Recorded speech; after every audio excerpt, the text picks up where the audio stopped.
Bonjour à tous les amis, bienvenue à mon classement du Ballon d'Or 2023.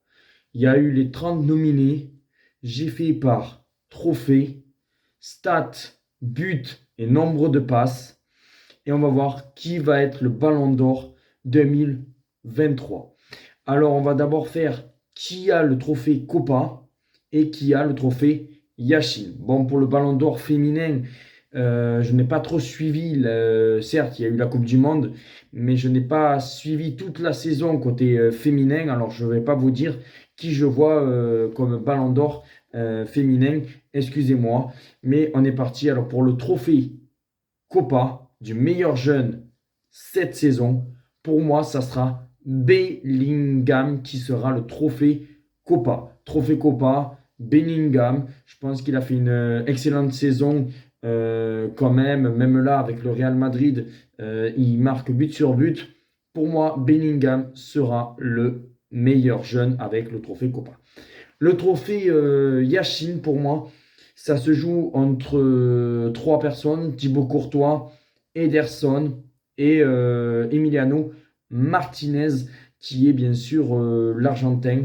Et pour moi, ça sera Ederson avec sa saison avec Manchester City. Il a gagné la Ligue des Champions. Ederson, trophée Yashin.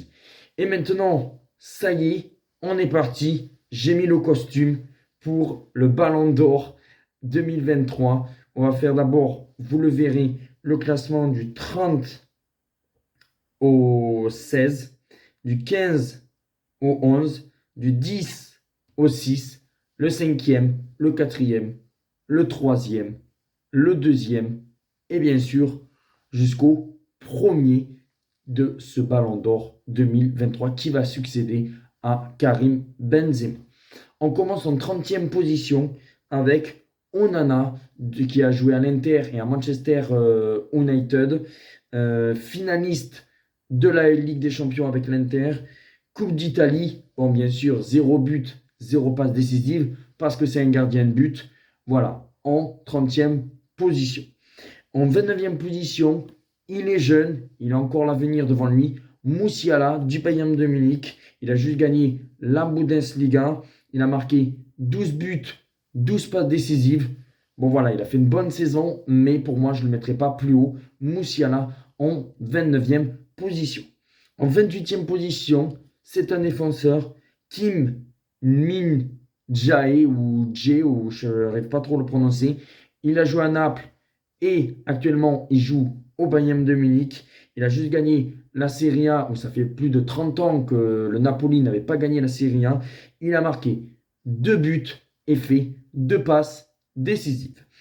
On passe à la 27e position. Premier joueur de Manchester City. Il est défenseur portugais, Ruben Diaz. Ligue des Champions, Première Ligue, Super Coupe de l'UEFA et la Cup anglaise. Bon, malheureusement, pour un défenseur, c'est très dur qu'il soit un peu plus haut, surtout qu'il a 0 but, 0 passe décisive. C'est dommage pour lui, mais c'est pour ça que je ne le mettrai pas plus haut. En 26e position, le Français Colomwani de Francfort et du Paris Saint-Germain, finaliste de la Coupe du Monde. Il a marqué son premier but avec l'équipe de France contre le Maroc. Il a marqué 17 buts pour 11 passes décisives. Voilà, on ne peut pas le mettre plus haut. Malheureusement, il lui manque des trophées. Les stats sont très bonnes. Il a fait une très belle Coupe du Monde. Maintenant, il est un petit peu moins bon avec le Paris Saint-Germain et l'équipe de France. Il doit progresser pour qu'il soit toujours dans ce classement du Ballon d'Or dans les années à venir. 25e position, peut-être là, ça va être un premier choc pour vous. Ça va être Mohamed Salah de Liverpool. 0 trophée cette saison, malheureusement pour Liverpool.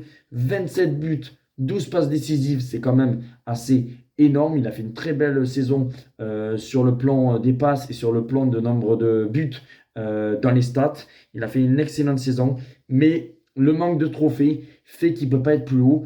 26e position, il est depuis quasiment 5 ans toujours dans les 30 nominés, mais cette année, il ne peut pas être plus haut.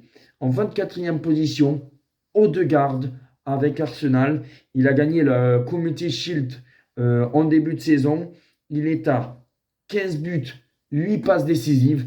Voilà, excellente saison avec Arsenal. Malheureusement, il manque des trophées supplémentaires à part le Community Shield pour être plus haut. Mais excellente saison. Malheureusement, pour la prochaine saison, il ne sera pas à l'Euro 2024. On ne sait pas, il faudra qu'il fasse une bonne saison pour qu'il soit encore dans la liste du Ballon d'Or pour l'an prochain. Mais bon, voilà. Odegaard, 24e position. Pour moi, c'est très bien pour lui. En 23e position, alors excusez-moi si j'écorche son nom, Kvaratskhelia, le Géorgien de Naples, Serie A, 14 buts, 10 passes décisives.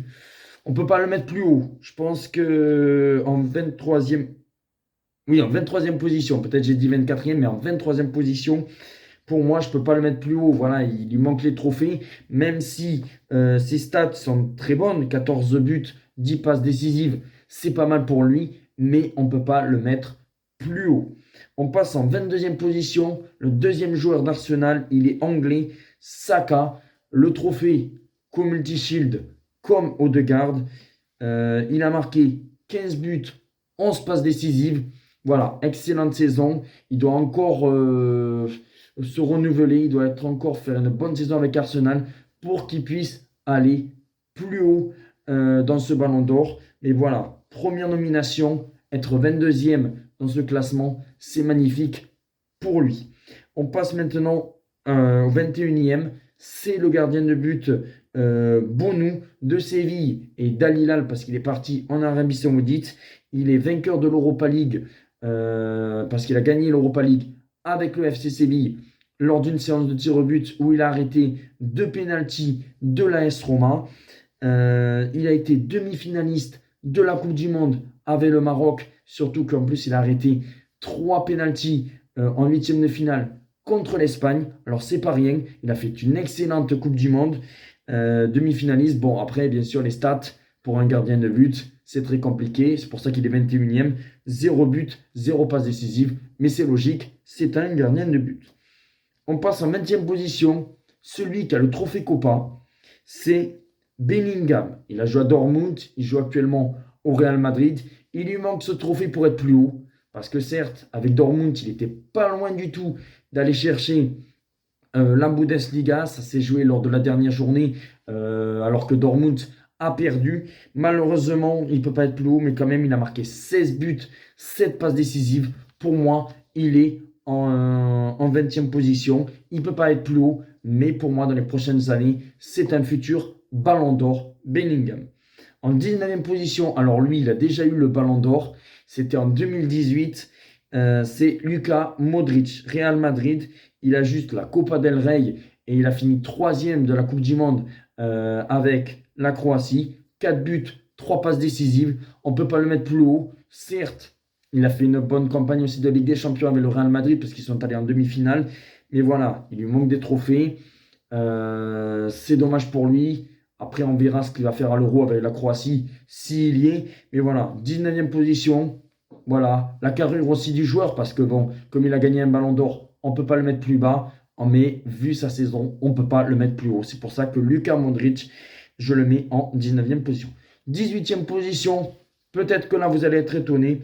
C'est Barella de l'Inter, finaliste de la Ligue des Champions et la Coupe d'Italie. 9 buts, 9 passes décisives. Voilà, il a fait une belle saison. Bon, après, il lui manque des trophées pour être plus haut. Voilà, mais avec l'Inter, il a fait une belle campagne de Ligue des Champions. C'est pour ça que Barella, 18e position. En 17e position, Harry Kane. On ne peut pas le mettre plus haut. Avec Tottenham et le Bayern de Munich, il a 0 trophée. Est-ce qu'il va passer un cap avec le Bayern de Munich en remportant des trophées qui pourra peut-être le faire prétendre à un top 5, voire même un ballon d'or dans les prochaines années, ou voire même en 2024, si il fait un bon parcours avec l'Angleterre et si il fait une belle saison avec le Bayern de Munich. Ses stats sont quand même énormes parce que Harry Kane, c'est 33 buts, 6 passes décisives. C'est pour ça que pour moi, Harry Kane, 17e, c'est très bien pour lui. Et en 16e position, et puis après, vous allez voir, on va faire du 15e au 10e. Et bien en 15e position, c'est le ballon d'or de l'an dernier, Karim Benzema. Real Madrid et Al Tiyal. Il a juste gagné la Copa del Rey cette année avec le Real Madrid. Malheureusement, il n'a pas pu faire la Coupe du Monde parce qu'il était blessé. Il a 22 buts, 5 passes décisives. Voilà, un peu moins bien que l'an dernier. C'est pour ça que je ne peux pas le mettre plus haut en 16e position. Voilà, je pense que l'année dernière, c'était l'apothéose de Karim Benzema. Cette année, il a eu un petit relâchement. C'est pour ça que pour moi, Karim Benzema, on ne peut pas le mettre plus haut. Et c'est en 16e position. Bon, voilà, vous avez vu du 30e au 16e. Maintenant, on va passer du 15e au 10e. Et après, bien sûr, vous verrez du 9e au 6e. Et comme on a dit, 5e, 4e. Et alors, en 15e position, l'an dernier, il était plus haut, mais cette année, ses stats sont un peu plus basses. C'est Bernardo Silva de Manchester City. Alors, les trophées, bon, ben, c'est comme tous les joueurs de Manchester City. Ligue des Champions, Première Ligue, Super Coupe de l'UEFA, Cup anglaise. Après, les buts, il est à 7 buts, 9 passes décisives. C'est un peu moins bon que l'an dernier. C'est pour ça qu'on ne peut pas le mettre plus haut. Bernardo Silva en 15e position. En 14e position, c'est Guardiola, Leipzig, Manchester City.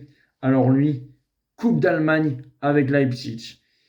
La Super Coupe de l'UEFA avec Manchester City est quand même 3e de la Coupe du Monde. Il a fait une excellente Coupe du Monde, Guardiola, en défense avec la Croatie. Il a marqué 4 buts cette saison et 0 passe décisive. Bon voilà, c'est pour moi l'un des meilleurs défenseurs de cette saison et il mérite cette 14e place au classement, vu la Coupe du Monde qu'il a fait, vu ce qu'il a fait avec Leipzig. Le début de saison avec Manchester City, pour l'instant, il est moyen. Je pense qu'il peut beaucoup mieux faire. Et voilà, on verra par la suite. Mais je pense que quand même, 14e position, c'est magnifique pour lui. 13e. Alors là, c'est un de mes chouchous en équipe de France. C'est Antoine Griezmann de l'Atlético de Madrid. Alors certes, il n'a pas de trophée parce qu'il a été finaliste de la Coupe du Monde. Co-meilleur passeur de la Coupe du Monde, il faut vous le dire quand même. Il a été co-meilleur passeur de la Coupe du Monde. Et c'est quand même ses stats qui fait qu'il mérite cette 13e place parce qu'il a été quand même assez régulier cette saison. 15 buts. Bon, certes, il marque moins de buts parce qu'il commence à se faire vieux et il est plus maintenant passeur que buteur, Antoine Griezmann. Mais c'est quand même 15 buts, 20 passes décisives. Pour moi, Antoine Griezmann, il a fait une excellente saison, alors que son début de saison 2023, c'était un peu moyen.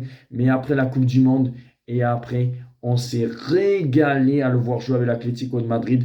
Et j'espère que là, il va être dans ces continuations-là pour 2024, pour l'Euro. Parce qu'un Antoine Griezmann comme ça, il peut nous faire du bien avec ses passes, avec ses buts. Il peut porter l'équipe de France, il peut porter l'Atlético de Madrid. C'est pour ça que dans cette année 2023, Antoine Griezmann mérite totalement le top 15 et cette 13e place au classement du Ballon d'Or. Quand même 15 buts et 20 passes décisives. En 12e position, encore un joueur de Manchester City, c'est Gundogan. Alors, Gundogan, Manchester City et le Barcelone, parce qu'il vient de partir à Barcelone, il a été transféré à Barcelone. C'est quand même Ligue des Champions, Première Ligue, Super Coupe de l'UEFA et la Cup anglaise. Après, il a marqué peu de buts, 9 buts, 4 passes décisives. Mais vu sa saison qu'il a faite, voilà, il mérite totalement cette 12e place au classement. En 11e position, et puis après, ben, vous verrez du 10e au 6e, c'est Lautaro Martinez. Lautaro Martinez de l'Inter, pas le lapsus avec le gardien, c'est Lautaro Martinez de l'Inter, et bien sûr de l'Argentine. Alors bon, champion du monde, malheureusement, parce qu'on aurait voulu que ce soit la France, mais champion du monde 2022, finaliste de la LDC, Coupe d'Italie, 24 buts, 5 passes décisives. Voilà, c'est énorme cette saison quand même. Il mérite totalement cette 11e place, Lautaro Martinez. Il a fait une belle saison. Il fait une deuxième meilleur buteur de Serie A. Quand même, il a été champion du monde, même s'il n'a pas été titulaire. Il était souvent remplaçant avec l'Argentine. Et voilà, ça compte. Il y a la Coupe du Monde. C'est pour ça qu'il mérite. Et il ne peut pas être dans le top 10, mais il mérite cette 11e place. Maintenant, on va passer du 10e au 6e. Et on est parti. Et bien là, en 10e position, ça sera encore un Argentin.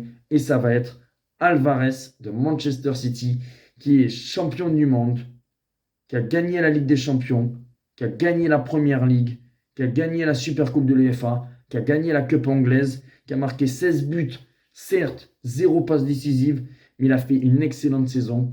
Il a gagné quasiment tous les trophées possibles. Alvarez, c'est une saison vraiment énormissime. Le seul souci pour le mettre plus haut, c'est qu'il n'a pas marqué énormément de buts et fait beaucoup de passes décisives. C'est dommage. Et après, en Coupe du Monde, il a marqué que 3 ou 4 buts.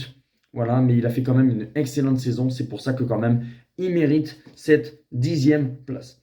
En 9e position, bon, oui, certes, c'est malheureux de le mettre à cette place-là, mais bon, c'est le meilleur gardien de la Coupe du Monde. C'est Emiliano Martinez de Aston Villa, champion du monde, meilleur gardien de la compétition, 0 but, 0 passe décisive. Mais bon, voilà, il a été énormissime en quart de finale lors de la séance de tir au but contre les Pays-Bas. Énorme parade contre Colomboigny dans les derniers instants en prolongation lors de la séance de tir au but. Énormissime contre les Français. Je pense que si tu n'as pas un Emiliano Martinez avec la sélection argentine, ça fait plus de 600 minutes qu'il n'ait pas encaissé le moindre but. Et le dernier à avoir marqué un but à Emiliano Martinez, c'était Kylian Mbappé lors de la finale de la Coupe du Monde. C'est pour ça que là, c'est l'excellent gardien. Et bon, les gardiens, tu ne peux pas les mettre plus haut. Peut-être qu'il finira 7e ou il sera quand même dans le top 10. Mais voilà, pour moi, il est en 9e position parce qu'il a fait une superbe Coupe du Monde. 8e position, il est polonais, il est à Barcelone, Lewandowski. Alors, il a gagné la Liga, que Barcelone n'avait pas gagné depuis au moins 2 ans, si je ne dis pas de bêtises. La Super Coupe d'Espagne, 31 buts, 7 passes décisives. Pour moi, Lewandowski, bon voilà, ça décline un petit peu, même si, bon voilà, une belle 8e place, il la mérite. Comme on dit, il aurait dû mériter le Ballon d'Or en 2020, qu'il n'a pas eu. Il aurait dû avoir aussi le Ballon d'Or en 2021. Cette année, Lewandowski, il ne peut pas être plus haut. 8e, c'est une excellente place pour Lewandowski. En 7e position, Osimhen, Naples, Nigeria. Il a gagné la Serie A. Meilleur buteur de Serie A. 26 buts, 4 passes décisives. Voilà, il a porté Naples au sacre de cette Serie A, de ce championnat d'Italie. Voilà, alors que ça faisait plus de 33 ans que Naples n'avait pas gagné. C'est pour ça qu'il mérite totalement d'être dans le top 10. Peut-être que moi, je l'ai mis trop haut. Selon vous, vous pourrez me le dire dans les commentaires. Mais pour moi, Osimhen en 7e position. 6e, et puis après, on va faire un par un. 6e position, Kevin De Bruyne, Manchester City. LDC, Première Ligue, Super Coupe de l'UEFA, la Coupe anglaise, 9 buts, 16 passes décisives. Il a fait une excellente saison, mais malheureusement, il a été blessé au mauvais moment. Il s'est blessé début août. Et alors voilà, il y a eu les votes entre-temps en septembre, de septembre, quasiment là, à l'heure actuelle que je tourne, les votes sont clos. C'est pour ça que malheureusement, sa blessure le pénalise. L'an dernier, il était 3e. Cette année, il dégringole et il est à cette 6e position. Même s'il a fait une excellente saison, hein, il a porté Manchester City à des bons moments. Hein. Je pense que si City gagne la Ligue des Champions, c'est grâce aussi à lui et bien sûr Erling Haaland aussi, qu'on va en parler bien sûr un peu plus haut dans le classement. Mais voilà, Kevin De Bruyne en 6e position. Et on est parti dans le top 5. Et dans le top 5, comme vous pouvez le voir, il reste encore Vinicius, il reste encore Mbappé, il reste encore Lionel Messi, il reste encore Erling Haaland et Rodri, le milieu de terrain de Manchester City. En 5e position, on est parti, ça y est, avec un attaquant Vinicius Junior. En 5e position, il a Copa del Rey. Alors certes, il a très peu de trophées.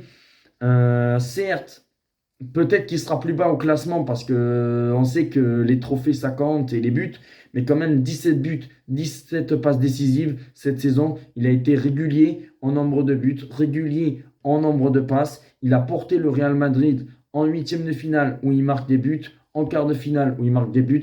Même contre Manchester City, il a essayé de porter le Real Madrid. Malheureusement, ça s'est pas fait parce que bon voilà, ils sont tombés plus forts face à un grand Manchester City. Mais Vinicius, pour moi, il a fait une excellente saison. Et attention, si Vinicius continue comme ça, à faire des passes décisives et à marquer des buts comme il continue, eh bien, il peut être plus haut. Malheureusement, il s'est blessé. C'est pour ça aussi qu'il n'a pas pu marquer plus de buts. Mais bon, voilà, en 5e position. On passe en 4e position. Maintenant, c'est Rodri de Manchester City. Alors, Ligue des Champions, Première Ligue, Super Coupe de l'UEFA, Cup anglaise et la Ligue des Nations, avec l'Espagne. 4 buts, 6 passes décisives, vous allez me dire, c'est très peu en nombre de stats. Oui, c'est très peu, hein, je vous le dis, c'est très peu. Mais bon, il a gagné tous les trophées possibles. Tous les trophées possibles, il les a tous remportés, Rodri. Sauf bien sûr la Coupe du Monde. Mais là, la Ligue des Nations, il a gagné. La Première Ligue. En plus, c'est lui qui marque le seul but en finale de la Ligue des Champions. Pour moi, il a fait une excellente saison. C'est pour ça que pour moi, Rodri, Manchester City, mérite amplement d'être en 4e position. Et bien sûr, pour moi, je ne pense pas qu'il peut être sur le podium parce que c'est un milieu et c'est surtout les stats qui comptent. Maintenant, on passe au podium. Et bien, vous l'avez vu, le podium, c'est soit Mbappé, Messi, Haaland, vous verrez bien. Et en 3e position, c'est Kylian Mbappé. Alors oui, PSG, il a très peu de trophées. Il a juste la Ligue 1. Voilà, le trophée de la Ligue 1, vainqueur de la Ligue 1, mais quand même finaliste de la Coupe du Monde, meilleur buteur de la Coupe du Monde avec 8 buts, meilleur buteur de la Ligue 1, 41 buts cette saison, 10 passes décisives. Mbappé a fait une saison extraordinaire. Si Mbappé gagne la Coupe du Monde, il a le Ballon d'Or. Parce que vu ses stats, vu les trophées qu'il a, bon certes il n'a pas énormément de trophées, mais la Coupe du Monde ça compte vraiment avec les stats. Il aurait gagné la Coupe du Monde, il aurait eu le Ballon d'Or. Malheureusement, il n'a pas gagné. C'est pour ça qu'il est en 3e position. C'est sa meilleure place au classement actuel. Et s'il continue comme ça, s'il gagne le prochain Euro, attention à 2024, peut-être le futur Ballon d'Or en 2024, Kylian Mbappé. Et maintenant, bon ben, quand je vais vous dire le deuxième, vous saurez qui est le premier, bien sûr. Et bien en 2e position, même si je pense que quand même, ils vont le donner à lui, c'est Lionel Messi du Paris Saint-Germain et de l'Inter Miami. Il est champion du monde, il a eu le Graal. Il a eu le Graal, champion du monde, vainqueur de la Ligue 1, meilleur joueur de la Coupe du Monde, 23 buts, 19 passes décisives. Alors oui, il a fait une excellente Coupe du Monde. Il a fait une excellente saison avec le Real, je dis une connerie. Il a fait une excellente saison, Lionel Messi, avec le Paris Saint-Germain, avec l'Argentine, avec l'Inter Miami. Bon voilà, comme il est parti là-bas aux États-Unis, on le voit un peu moins jouer. À mon avis, ça va se jouer entre lui et Erling Haaland. Je pense qu'ils vont le donner à Lionel Messi parce que par sa carrure, parce qu'il a gagné la Coupe du Monde. Mais alors là, pourquoi en 2018, tu ne l'as pas donné à Antoine Griezmann ou à Raphaël Varane qui a gagné la Coupe du Monde aussi? Je suis désolé, tu l'as donné à Luka Modric qui a été finaliste de la Coupe du Monde et qui a gagné la Ligue des Champions. C'est pour ça que moi, je suis désolé. Et pour moi, Lionel Messi, je le mettrai qu'en seulement 2e position. Il a fait une excellente saison. Il est obligé d'être sur le podium, même en 2e position. S'il le gagne, certes, il n'aura pas volé, parce que bon, il a gagné la Coupe du Monde, voilà. Mais pour moi, le numéro 1, et là, vous allez le voir, c'est Erling Haaland avec Manchester City. Quand même, ce qu'il a fait cette saison, Erling Haaland. Alors oui, avec la Norvège, ça va être très compliqué qu'il gagne un trophée. Même là, il ne va pas aller à l'Euro. La prochaine Coupe du Monde, on va voir. Mais c'est très compliqué pour Erling Haaland. Alors, si Erling Haaland veut gagner un trophée, ça va être le Ballon d'Or, ça va être très compliqué pour lui. Alors, parce que si tu comptes l'Euro ou la Coupe du Monde, et ben Erling Haaland en gagnera très peu. Mais vu la saison qu'il fait, il gagne la Ligue des Champions, il gagne la Première Ligue, il gagne la Super Coupe de l'UEFA, il gagne la Coupe anglaise, meilleur buteur de Première Ligue et record avec 35 buts en Première Ligue, ça n'a jamais été fait en 38 matchs. Meilleur buteur de la Ligue des Champions avec 12 buts, 52 buts en une saison, c'est des standards à Lionel Messi et à la Cristiano Ronaldo. Bon, certes, il a fait très peu de passes décisives, mais pour moi, c'est Erling Haaland qui mérite le Ballon d'Or 2023. Mais bon, pour moi, je pense que vous allez être d'accord avec moi. Le top 3, quand même, c'est Erling Haaland premier, deuxième Lionel Messi et troisième Kylian Mbappé. Je vois ces trois-là sur le podium. Après, qui va l'avoir? Peut-être plus Lionel Messi, parce qu'on entendrait dire que c'est plus Lionel Messi qui serait en route pour un huitième Ballon d'Or. Dites-moi en commentaire, qui voyez-vous Ballon d'Or? Est-ce que c'est Messi? Est-ce que c'est Erling Haaland? Est-ce que vous voyez même Kylian Mbappé? Dites-moi aussi vos arguments. On se retrouve très vite pour d'autres vidéos, bien sûr, pour les pronostics. Et voilà, le voici, mon classement du Ballon d'Or 2023 et on se retrouve l'année prochaine pour le classement de 2024. Comme chaque année, on va faire le classement du Ballon d'Or. Ciao les amis.